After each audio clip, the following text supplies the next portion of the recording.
Hola a todos y a todas. En este capítulo de hoy vamos a ver el núcleo de una aplicación lineal.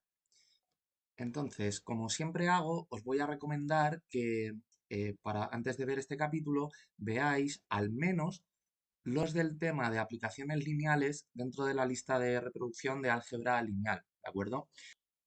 Así que bueno, vamos a comenzar haciendo un breve recordatorio de lo que vimos en el capítulo anterior, que fue el capítulo de imagen de una aplicación lineal.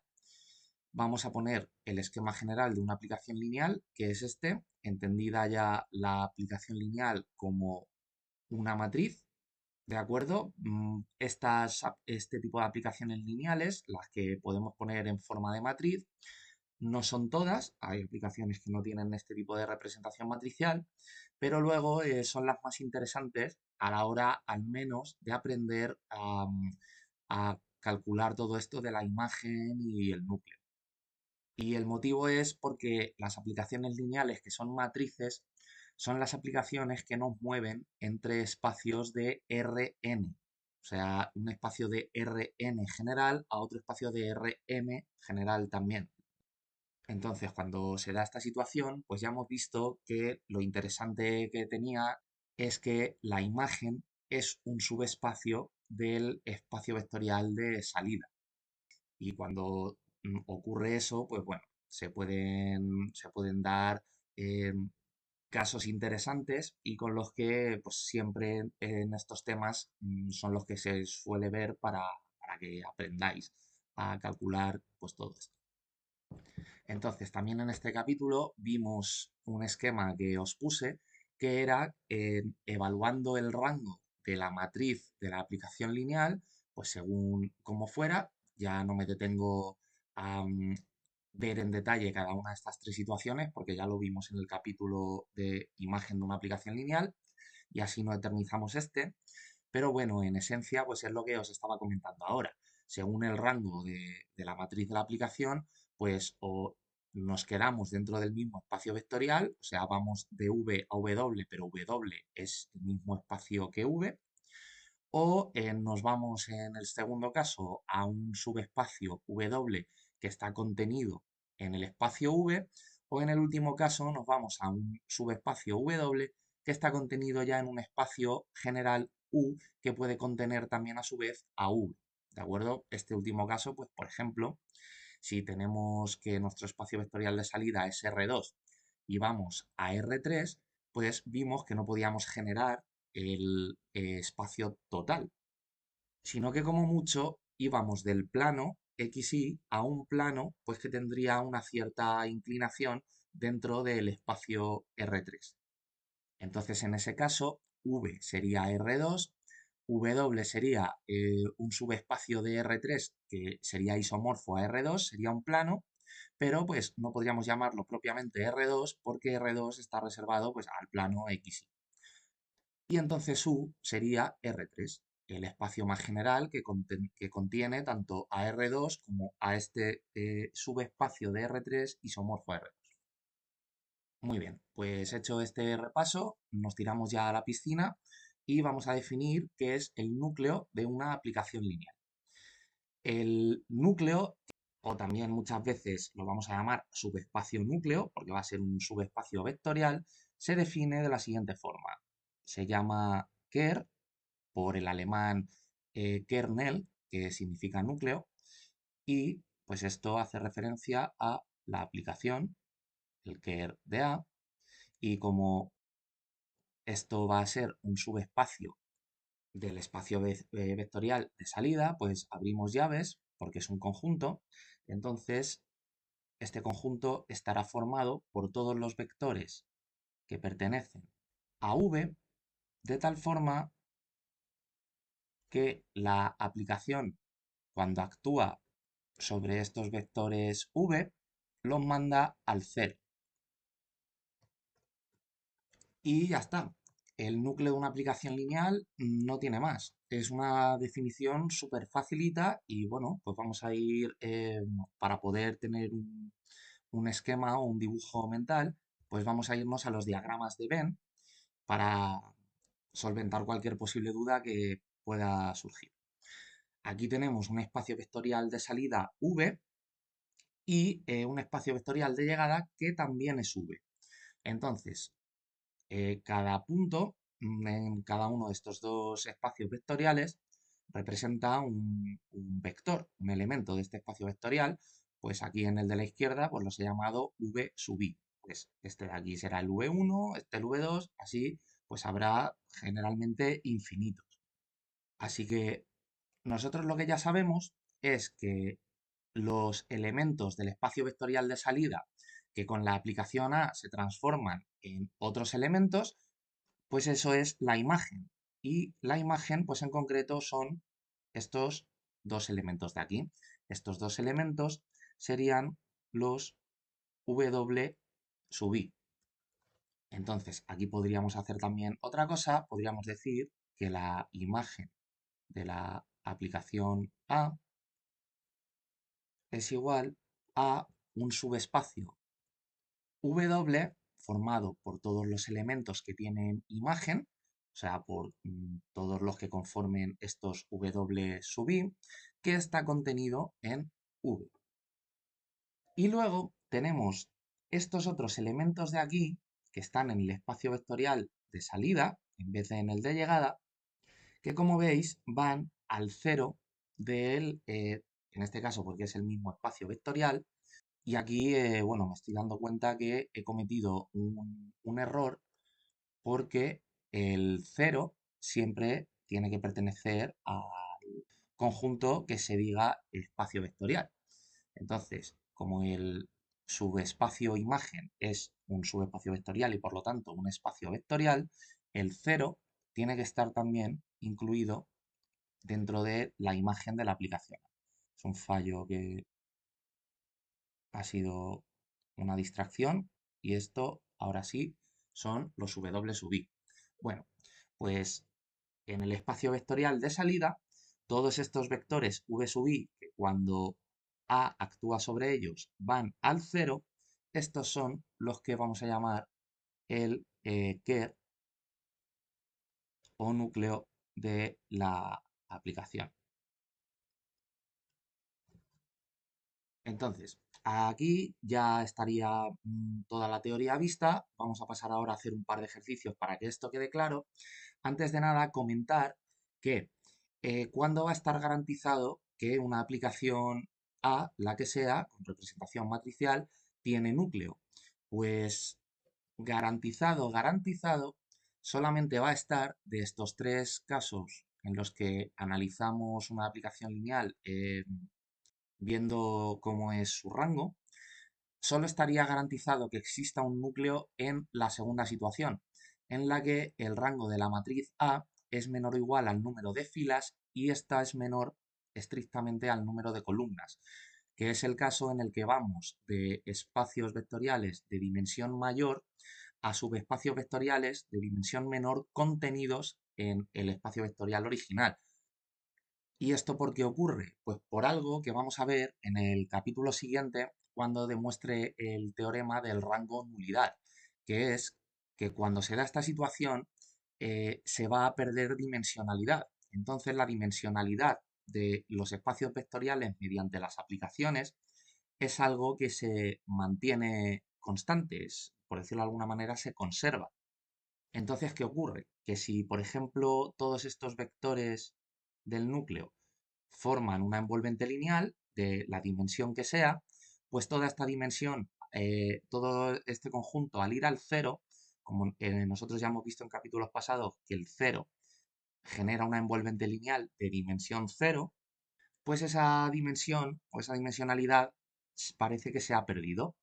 O sea, nosotros conocemos el lema de que la dimensión de un espacio vectorial es igual al cardinal de una base de ese espacio vectorial, y también que la dimensión del conjunto formado por el vector cero, así como su envolvente lineal, pues es cero. Pero insisto, esto pues ya lo demostraré en el capítulo siguiente cuando demuestre este teorema. Así que nada, visto estas definiciones muy facilitas, repito, pues vamos a pasar ya a ver un ejemplo. Bueno, pues el primer ejemplo que vamos a ver es la matriz de proyección sobre el plano XY. Podríamos hacer un esquema en R3 con este dibujo, pues para que se entienda bien. Aquí tenemos un vector X del espacio vectorial R3 que he dibujado en azul. Por lo tanto, en el esquema de la aplicación, V sería R3. Entonces, cuando actúa A sobre estos vectores de R3, nos los manda al plano XY, o aquí pues, lo he puesto en relación algebraica X1, X2. Por lo tanto, W, lo que sería el subespacio de imagen, pues es R2. Así que, ¿qué es lo que está ocurriendo en esta situación? Cuando multiplicamos la matriz A un vector de R3, pues algo parecido a este otro dibujo. Está cogiendo toda la envolvente lineal del eje Z, o bueno, o mejor dicho, toda la envolvente lineal de un vector contenido en la recta que es el eje Z. Aquí solo he dibujado el eje Z positivo, pero también aplicaría esto para el eje Z negativo. Y lo está mandando al cero. Entonces, al quitarle la componente z a cualquier vector de R3, pues lo que obtenemos es su proyección en el plano. Por eso se llama esta aplicación lineal que vamos a ver matriz de proyección. Así que vamos a calcular primero la imagen de esta aplicación lineal. Obtendremos unos vectores x' que no lo voy a llamar W, ¿de acuerdo? Porque como al final vamos a ir de R3 a R2, pues cuando ocurre esto, pues a los vectores de la imagen se les pone una prima y ya está. Por lo tanto, los vectores x' vendrán de multiplicar a los vectores x. Por lo tanto, definiremos la matriz de la aplicación así. Aquí vemos este sistema matricial. Esta matriz de aquí sería la aplicación, la matriz de la aplicación, que vamos a ver ahora mismo que en cuanto que multiplique a un vector de R3, pues nos va a devolver otro vector, en principio de R3, pero con la última componente 0. Entonces, eso es lo mismo que un vector en R2. Y esta matriz, pues bueno, tiene la peculiaridad que una fila entera y una columna entera, pues son todos ceros. Así que esto lo pasamos a un sistema de ecuaciones normal y corriente y lo que nos dice pues es que x1' es igual a x1, que x2' es igual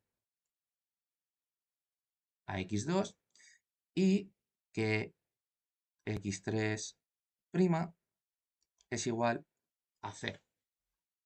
Así que un vector de la imagen que sea x1', x2', x3', al sustituir esta información que hemos obtenido, pues tendremos que tiene que ser x1, x2, 0. Y aquí pues podemos hacer lo que ya hemos visto en estos capítulos pasados, que es separar esto en dos vectores, porque tenemos dos parámetros libres.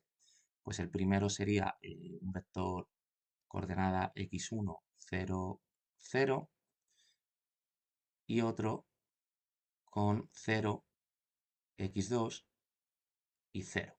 Entonces sacamos x1 fuera y nos queda el vector 1, 0, 0. Y en el otro caso sacamos x2 fuera y nos queda el 0, 1, 0. Y hemos obtenido una base del subespacio de imagen. Esto sería un coeficiente alfa 1 multiplicando a un vector de la base del subespacio imagen W1, y esto sería un coeficiente alfa 2 multiplicando a un vector de la base del subespacio imagen W2. Entonces ya definimos matemáticamente el subespacio imagen como W, o bueno, W, o si le queréis llamar como imagen de la aplicación A, pues también es equivalente. Entonces, este subespacio es R2 y vamos a definir R2 no de la forma todos los X o bueno, o todas las dos tuplas x1, x2, tales que x1 pertenece a R y x2 pertenece a R, sino que como al final venimos de el espacio R3, que era el espacio vectorial de salida, pues vamos a definirlo de esta otra forma. De hecho, voy a bajar esto un poco porque si no, no me va a caber. Vale, ahora mejor. Vamos a definirlo como todos los X que pertenecen a R3, tales que la coordenada x3 o la coordenada z, pues es igual a 0. Y una base de este subespacio imagen, pues es una base de W, que será un conjunto formado por dos elementos, un W1 y un W2, que son el 1, 0, 0 y el 0, 1, 0. Bueno, pues vamos ahora a calcular el núcleo y antes de ponernos al lío, aquí ya podéis ver algo que, por eso he puesto este caso tan facilito, que es bastante obvio, que es que aquí si estábamos en un espacio originalmente R3 y hemos ido a R2, viendo la base del subespacio imagen, pues se aprecia claramente que hemos perdido una unidad en la dimensión. Entonces esto es lo que os estaba yo comentando antes, que vamos a ver ahora que esa dimensionalidad que parece que se ha perdido, pues va a aparecer en el subespacio núcleo. Muy bien, entonces para calcular el núcleo de esta aplicación lineal, pues ya lo tenemos arriba, la definición será que cuando multipliquemos la aplicación a los vectores del espacio vectorial de salida, pues esto se vaya al cero vector. Así que esta es la ecuación matricial correspondiente y pues vamos a dejar esto como un sistema de ecuaciones lineales. Cuando multipliquemos esta matriz e igualemos a este vector e igualemos todo a cero, pues lo que tendremos es que x1 es 0, aquí x2 es 0 también, y aquí al multiplicar esta fila al vector, pues lo que nos va a quedar es 0 y estar igualado a 0, 0 igual a 0. Entonces, como esto es una tautología, pues pasamos de ponerlo y ya aquí pues tenemos toda la información de los vectores del núcleo. Son vectores que no son vectores prima, ¿de acuerdo? No son vectores de la imagen, por eso veis que no se lo pongo, no os confundáis con eso. Por lo tanto, van a ser vectores del tipo x1, x2 y x3, o sea, vectores que están en el espacio vectorial de salida, y aquí nos están dando las restricciones de estos vectores del núcleo. O sea, nos está diciendo que x1 es 0, que x2 es 0, y por lo tanto entonces solo queda x3 libre. Entonces aquí igual podemos sacar este parámetro fuera del vector y nos queda el vector 0, 0, 1, que sería una base del subespacio núcleo, siendo este x3 un coeficiente dentro a elegir nosotros, ¿de acuerdo? Para determinar un vector dentro de esta envolvente lineal, porque aquí lo que nos está diciendo es que ha mandado a cero a toda la envolvente lineal de este vector de aquí. Y pues este vector de aquí, pues podemos llamarlo un vector v1 porque está en el espacio vectorial v y los w son para la imagen. Así que aquí, igual que antes, pues determinaremos cuál ha sido el subespacio núcleo, ya en concreto, no con esta definición general, sino esta es una definición que cumple todos los subespacios núcleo, pero ahora tenemos que determinar cuál es. ¿Y cuál es? Pues la envolvente lineal del vector 0, 0, 1. O sea, el ker de A será igual a un conjunto que serán todos los vectores de R3, que es el espacio vectorial de salida, tales que pues solo tienen componente x3. Entonces aquí pues podemos ponerlo como los vectores que son de la forma 0, 0, x3, o podemos poner las restricciones, que es lo que es más matemáticamente correcto, que es que x1 sea igual a x2 e igual a 0. Y cerramos corchete. Y ahora, una base del subespacio núcleo, pues podemos llamarle una base, aquí pues podéis ponerle subíndice que queráis, o de un V de que es del espacio vectorial V, o una K para simbolizar que estamos hablando de una base del ker o del kernel. Entonces, pues ya hemos visto que en este caso pues, teníamos un único elemento que era del tipo V1, y este elemento es el vector 0, 0, 1. Podría ser el 003, el 00 pi, ¿de acuerdo? O sea, cualquier vector dentro de la envolvente lineal de este otro, simplemente seleccionando aquí un alfa sub 1, o sea, un número real para este x3, para este parámetro. Así que, bueno, visto este primer ejemplo, que es muy facilón, pues vamos ya a uno en el que vamos a tener que hacer, pero nada, vais a ver que es igual de fácil, un poquito más de cálculos, y ya pues finalizamos el capítulo porque estaría todo dicho. Bueno, pues en este segundo ejemplo vamos a ver un caso un poquito más general que va a corresponder a este dibujo. Entonces, aunque parezca ahora un poco complicado, no os preocupéis que según vayamos haciendo cálculos, esto va a quedar claro, pero bueno, ahora me detengo a comentar todo.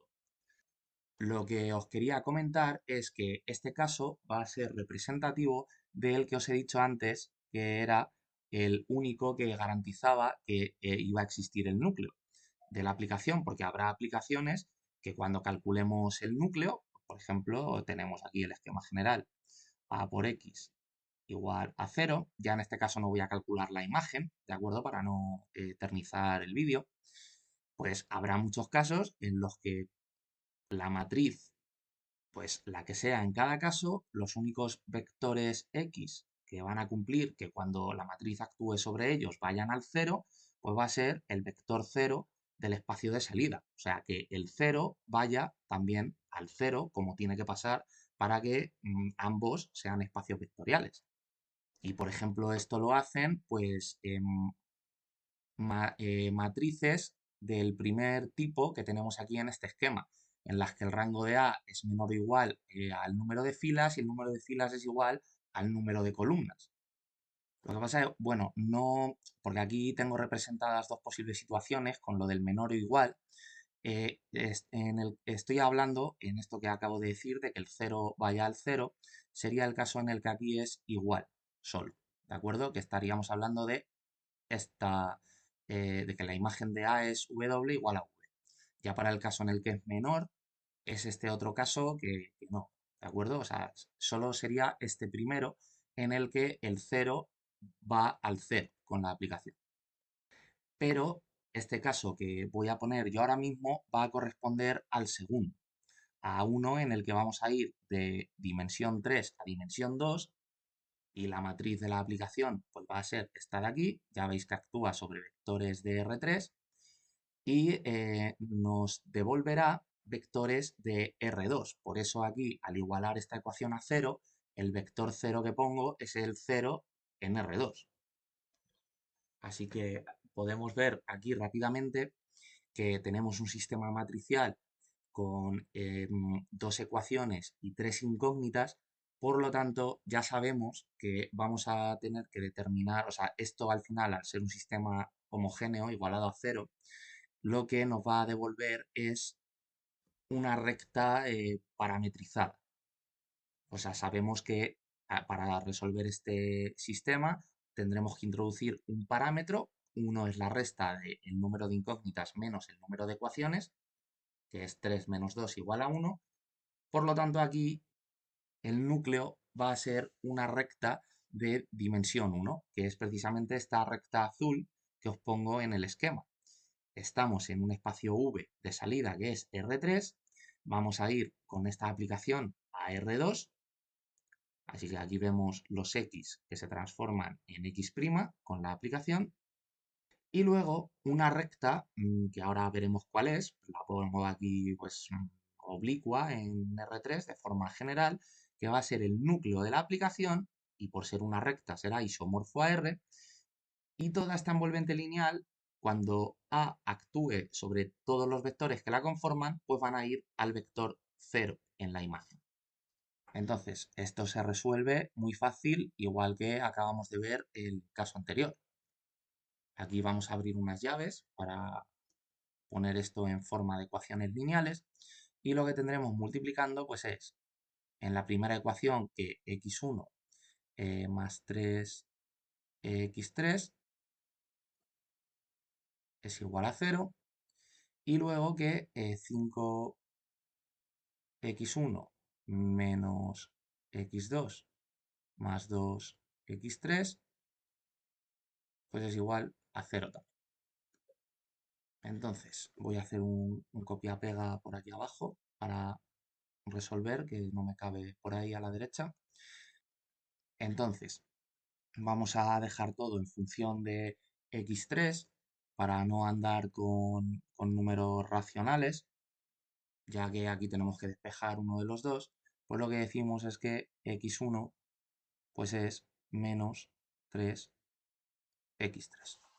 Y luego en la ecuación de abajo, pues sustituiremos donde haya x1, pues por menos 3x3. Así que aquí tenemos 5x1, pues 5 por menos 3x3 menos x2 más 2x3. Y todo esto igual a 0. Entonces aquí tenemos menos 15x3 más 2x3 es menos 13x3. Y con este menos x2, pues podemos despejar ya x2 y tenemos que x2 es menos 13x3.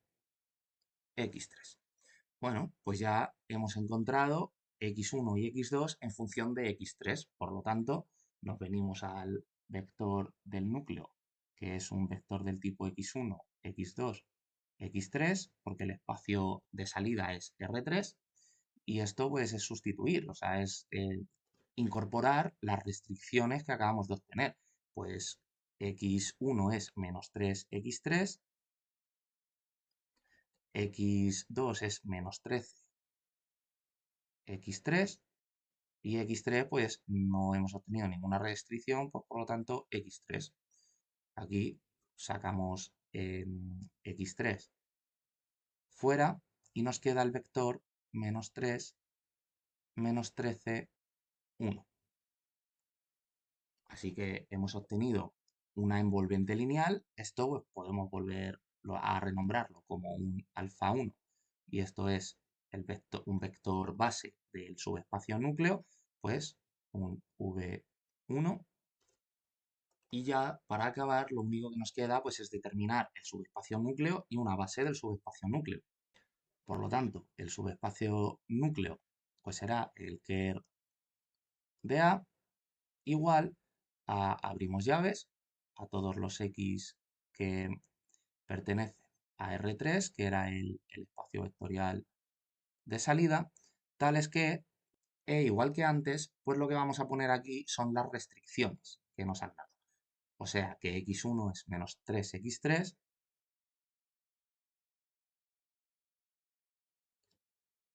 coma, y que x2 es menos 13x3.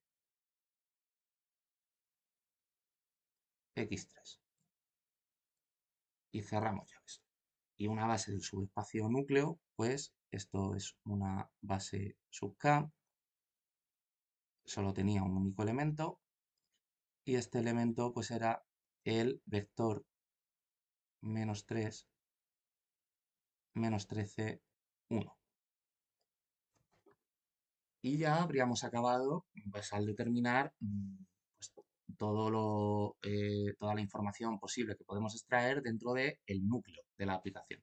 O sea, el subespacio núcleo y una base de este subespacio. Así que como veis, pues esto es muy facilito, es resolver un sistema matricial homogéneo y poco más. Y nada, pues ya para acabar, os voy a poner un ejemplo del núcleo de una aplicación lineal que se sale fuera de estos espacios de Rn generales que os estoy poniendo en estos capítulos pues para analizar. Y este caso concreto que os voy a decir pues es la derivada como un operador lineal, actuando sobre el espacio vectorial de los polinomios de grado menor o igual a n. O sea, aquí podemos definir la, aplicación derivada más que como una aplicación entendida como un operador que actúa sobre polinomios de grado menor o igual a n y nos devuelve polinomios de grado menor o igual a n-1.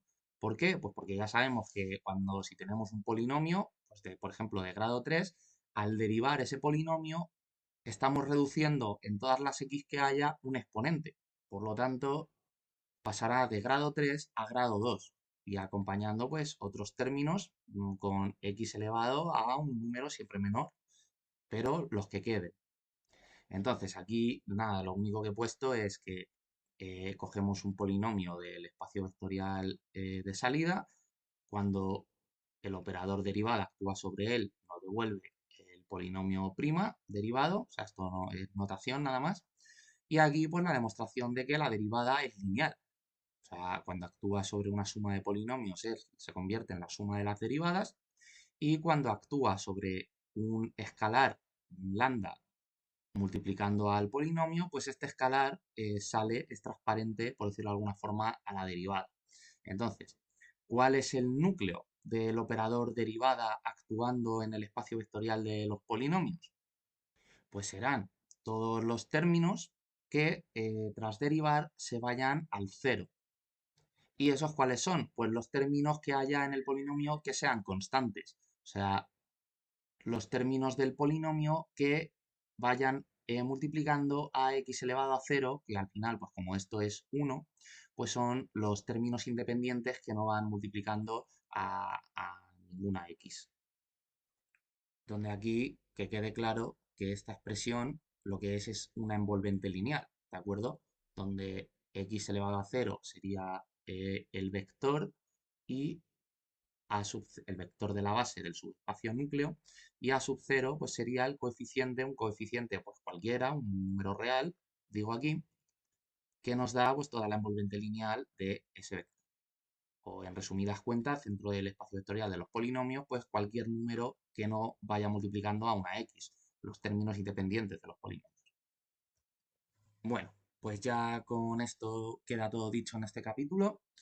Espero que os haya gustado y nos vemos en el siguiente.